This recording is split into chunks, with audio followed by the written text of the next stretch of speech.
দুইজন রে পাশাপাশি জোড়া কবুতরের মতো লাগবে। বাহ, বসো মা। একদম মানাবে। বাহ, কি মিষ্টি। বাবাজি বুঝতে পারছি, বাবা মার পছন্দই জামাই বাবাজির পছন্দ।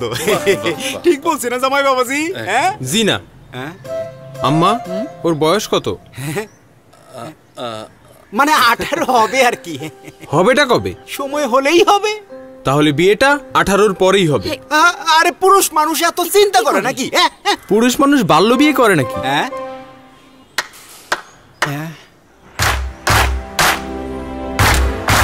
বাল্য বিয়ে বন্ধে রুখে দাঁড়িয়েছে সবাই। আপনিও প্রতিবাদ করুন, খবর দিন স্থানীয় প্রশাসনকে। কল করুন 109 নম্বরে। বাল্য বিয়ে রুখতে হলে আওয়াজ তুলে তালে তালে।